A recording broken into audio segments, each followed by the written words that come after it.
I miss the way Sarah used to laugh. That's the worst part of all of this.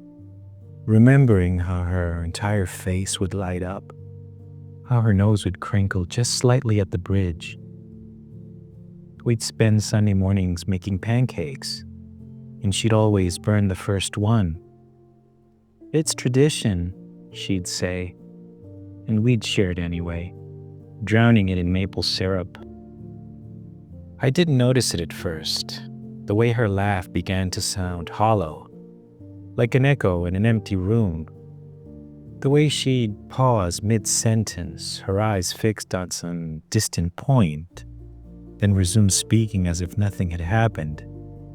I blamed it on grief. She'd lost her father just before her promotion at the hospital. Loss changes people, I told myself. But then I started counting the pauses. They were always lasting exactly 17 seconds. I timed them on my phone, again and again, hoping I was wrong. 17 seconds of absolute stillness, not even a blink. During each pause, I'd study her face, searching for traces of the woman who once burned pancakes with me. The really strange part was that she never seemed to notice these gaps. When I mentioned them, she'd smile. That same smile, but somehow wrong, like a photograph that's been copied too many times. I started recording our conversations, playing them back later. In the recordings, there were no pauses. She spoke normally, fluidly, while my own voice responded to 17 seconds of silence.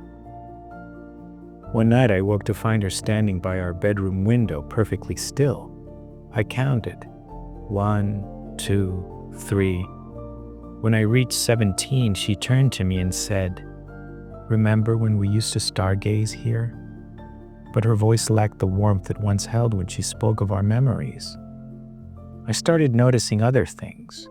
The way she stopped watering the plants her father had given us, letting them wither one by one. How she no longer kept her father's photo on her nightstand. The way she stopped crying during her 17-second pauses. The final straw came when I found her old diary. The entries stopped 6 months ago, right after the funeral. The last page simply read, "Dad, I don't think I'm me anymore. 17 seconds is all it needs." I left the next morning, taking only our photo albums and her father's withered plants. I couldn't tell you what's wearing Sarah's skin now, but I know it's getting better at pretending. The pauses are getting shorter. Yesterday, my mother called me to tell me she'd run into Sarah at the grocery store. The pauses, she said, were down to 16 seconds, and Sarah had bought maple syrup.